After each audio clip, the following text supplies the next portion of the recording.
Hi, everyone. So tonight we're going to talk about the winter blues. It's a nice cold evening to have such a chat. So the goals for today's presentation are really to learn the signs. Oh, next slide, I should say.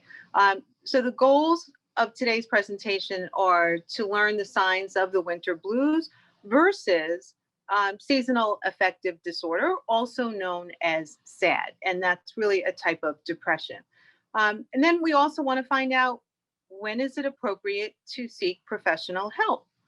And lastly, we want to learn tools to prevent or change feeling down. So, why do I feel down this time of year? Well, there are a number of reasons. Wintertime is holiday and post holiday season, and the start of the holiday season ushers in many stressors. In a normal year, that could mean office and family fun. This year, not so much.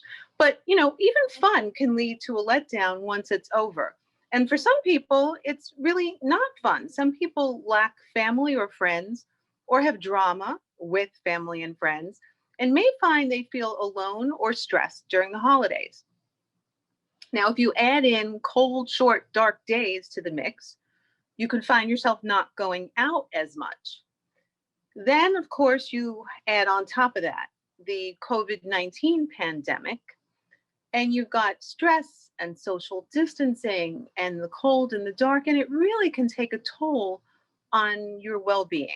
So, what this year feel worse is you've got a year that's been like no other. As if the holidays weren't stressful in their own right. Now you're adding layers of loss. You're losing the things that you normally did.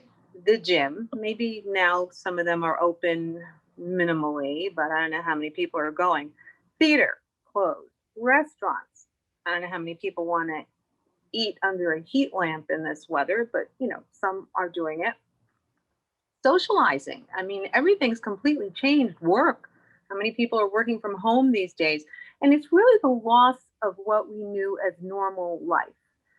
And I know that sounds pretty gloomy. So the question is, how can we cope with all these stressors? Because at the end of the day, that's really what they are. So there are many things that we can do to combat stress, winter blues or sad. But the first thing really that helps us is to know how to tell the difference between the winter blues and sad. So winter blues it's really not a medical term.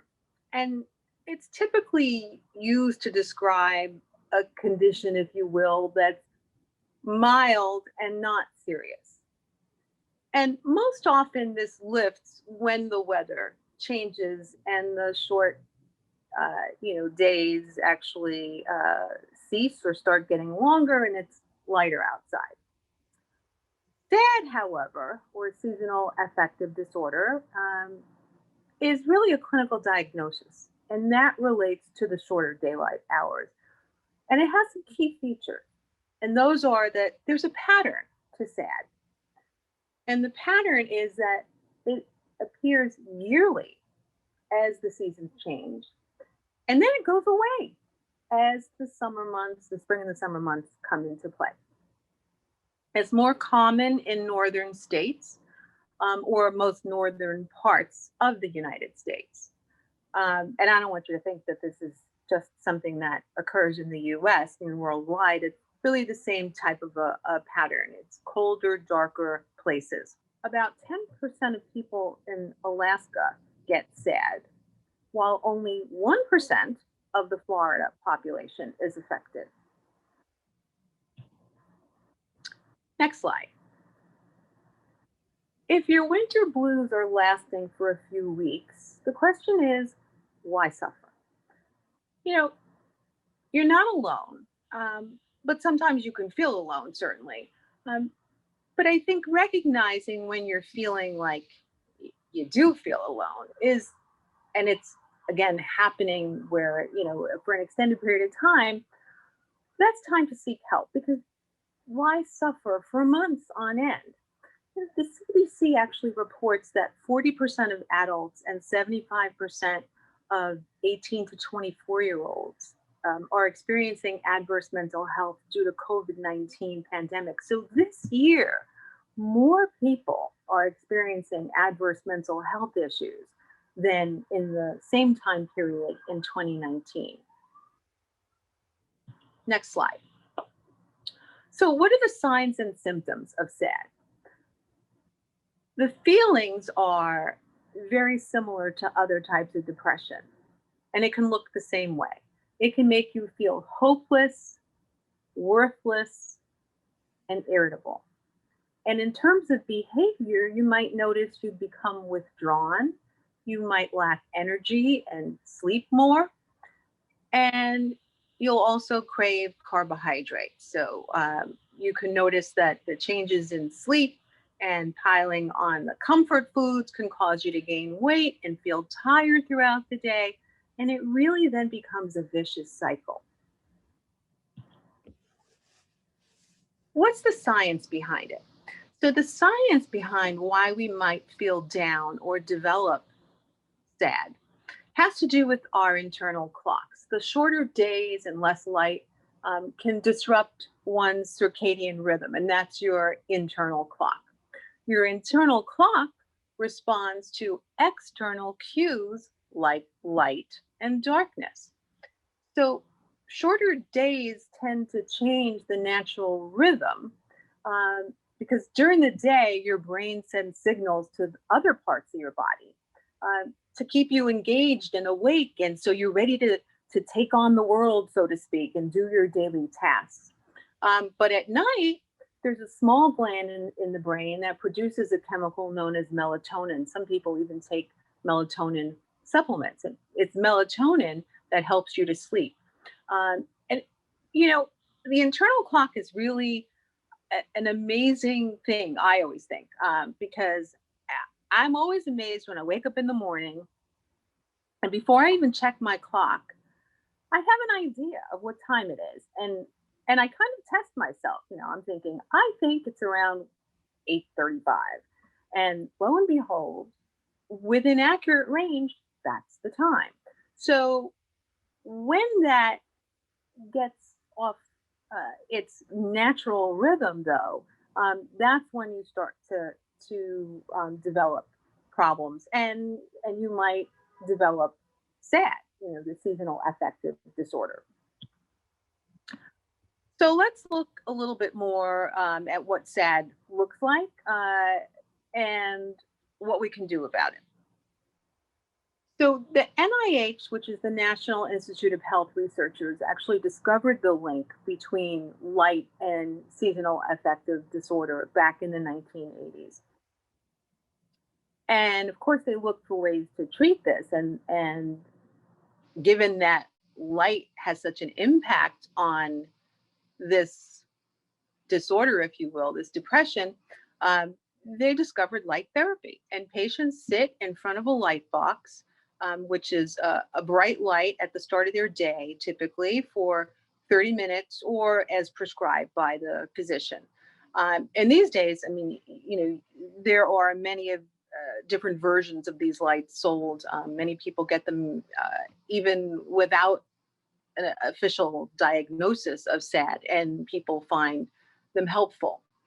So this seems to work in about 70% of patients in a few weeks or less of time. And many patients actually feel relief after the first treatment.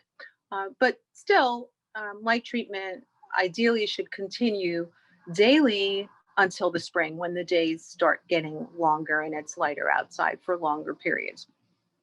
Now, what about the other 30% of people that don't have luck or success, if you will, using light therapy? So there are other treatments for SAD. And those could be potentially either what's known as CBT, cognitive behavioral therapy, or medications, most often antidepressants. There are a few that have actually been approved by the FDA specifically for SAD. Wellbutrin is the brand. It's bupropion is the generic name. Next slide. Oops. So let's look at CBT, cognitive behavioral therapy. Cognitive behavioral therapy, the point of it is so that the cognitive piece at least, is that you identify your negative or self-defeating thoughts. And we all have them. So then the trick is, once you recognize them, you want to learn how to reframe them into less negative or even positive thoughts. The behavioral piece of CBT is doing things. And so that might mean meeting up with friends, going for a walk, volunteering, going on a vacation, which we can't do these days, but because that's actually often recommended for people that are experiencing SAD, to go someplace sunny. Well, again, there are other things we can do. We might be able to take on a hobby, or maybe, watch a good movie that takes us someplace sunny. But what does reframing mean or look like? That's really what I want to address, because, I know the term, of course, but many people do not. So simply put, it's really a way of seeing things from a different viewpoint. So, for example, if I say there are 58 days left to this dreadful winter, I might feel worse about it, because that really does sound like, 58 more days. But I could also say, in less than 2 months, it's springtime. And that's likely to make me feel better. So it's really more about putting a positive spin on things. So again, if you want to think about cognitive behavioral therapy and how do we do this even for ourselves, you can see a therapist, but just you can do some of these exercises on your own. Again, first recognizing when the negative thought comes into your head, stopping yourself and thinking, how can I reframe this? How can I change this around so there's a more positive spin and it's going to make me feel better? So behaviors can also be changed and definitely have an impact on mood. And being engaged in an activity certainly helps you to feel better. And one of the examples that I always like to use is, for instance, I'm sure this has happened to everyone. There was a time where you were maybe in your pajamas, whatever it was, you were hunkered down and you were pretty set on staying in. And a friend or friends call you and say, come on, let's go out. And you're like, I don't know. But guess what? They convince you to go out. And when all is said and done, you had a great time and you were happy that you went out and you actually felt better. So think about how doing something can really change how you feel. And so sometimes it really is good to, if you don't have a friend to give you the push even, to give yourself that push and say, you know what, this is something I want to do, or this is something that I know that's going to make me feel better. And as the Nike slogan says, just do it. Great slogan. Next slide. So when do we seek professional help? I would say consult a doctor or a mental health provider if your symptoms do persist for a prolonged period, like several weeks, if you find it's not lifting. And again, if you notice that this seems to be a pattern for you year in and year out at this time of year. You can explore light therapy even before you see professional help. But again, if that's not working for you, then it certainly might be time to talk to a professional, because then you have those other options of CBT or possibly medication. So now that you know the difference between winter blues and SAD, let's look at the many things you can do to prevent or combat these feelings. So nutrition is always a good thing to look at, and eating a healthy diet certainly can help you both mentally and physically in terms of fitness. There are many things, many foods that will help, foods that are high in vitamin D, folic acid, magnesium, vitamin B, That's kind of an energy booster. These foods can help you to fight SAD. And that's as per our own HSS Karen Sutton. She's posted a lot of helpful information about SAD, and I do have her listed in the references and resources of this presentation. So you can definitely Google her, and she posts a lot of really helpful information on both nutrition and fitness, in fact, and especially addressing the things that we can do in the winter months. So, speaking of Karen Sutton being HS's own, one thing I would caution you, certainly when you're on the web looking for these resources, to try and look for reliable sources. So, usually .org, .gov are going to be helpful and reliable. Of course, you can always consult a doctor or a dietitian or a certified trainer when it comes to getting more information. All right, so exercise. Try to carve out some time each morning. This way, you set your day off on a good path. But I know that that doesn't fit with everybody's lifestyle necessarily, but don't give up on the idea. Uh, well, one thing I want to say is some exercise is better than none. So it doesn't have to be in the morning. I don't want you to feel like, gee, if I didn't do it in the morning, this all or nothing, the day is gone and it's not going to make a difference. It does make a difference. So even if you can squeeze in 10-minute breaks, for instance, in your day, um, that has value. But there are a lot of things that you can do, by the way, that don't cost a dime. You can stretch, you can walk, you can use resistance bands if you don't have dumbbells, push-ups, dips, yoga, um, dance. You know, in your own living room or bedroom, wherever you got the room, I always say dance like no one's watching, and you'll burn off some calories and make yourself feel better. Little things like taking the stairs instead of an elevator, parking the car a little further away from the supermarket, if that's possible, so you get a few more steps in.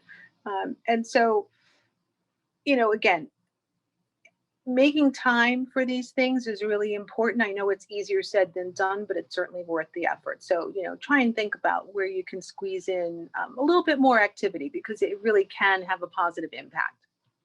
Next slide. Insert joy in your life. And this is another one that's easier said than done. Sometimes we get so busy with our day to day that we forget about some very simple things that can actually bring us joy. So, I compiled this little list. I say little because there are really countless things that you can do that will bring you joy. But breathing, relaxing, dreaming, remembering to play, practicing mindfulness, meditation, guided imagery, taking a day trip if you can. And then, more basic things like reading, baking, cooking, drawing. The list goes on. There's no shortage of even passive things that can make you feel better. Um, a cat video. These are very popular and provide endless entertainment. I actually have cats, so I don't need the videos, but and it really was when I adopted my kitten that she reminded me to insert joy in my life. Laughter is also the best medicine. Studies have shown that laughter relaxes your whole body. It does release endorphins, which are the feel good hormones. It boosts the immune system. It's good for your heart. It improves your mood. It can actually help you to live longer, as per one study from Norway. And even if not, at least you'll live happier. That's a very simple thing that you can do. And if even if you don't have internet, if you have a television, try and find some comedy to watch, and I think you'll find that it really can pick up the mood. And once that mood is lifted, that's a feeling that can last. So another thing that we can do is have a good support system. And there's a lot of value to having friends, family, or neighbors that you can talk to, even if it's just by phone. It doesn't have to be Zoom. I mean, these days, if you can do a Zoom date, for a coffee or a happy hour or whatever it might be, then that's wonderful. But even the phone works. Because the value of speaking to someone and having someone to talk to and having someone to listen, really, um, that's connecting, and it's a bond, and it's love, and it's really about having a safe space to talk, listen, sit, and really just be yourself. And that, um, again, is what's so special about having that network of, again, family, friends, neighbors. Now, not everybody's fortunate enough to have that, because really having that in your life is a blessing. But if you don't have that, there are other ways to connect with people. So social media would be one way. You can try to connect with like-minded people. There are lots of groups out there. There are many groups on places like Facebook, or just other. When it's not COVID, there are meetup groups. So people that, let's say, like to take a walk or like to go bird watching or whatever, that you could find somebody to do those activities with. Um, Having a pet, again, having that fur baby. Uh, they may not talk back, but they really do provide that unconditional love, and they listen, which is lovely. And if all else fails, certainly you can always reach out to a mental health provider, and just keep in mind that asking for help is not a weakness; it's definitely a strength. And so there is always someone out there with whom you can make that connection.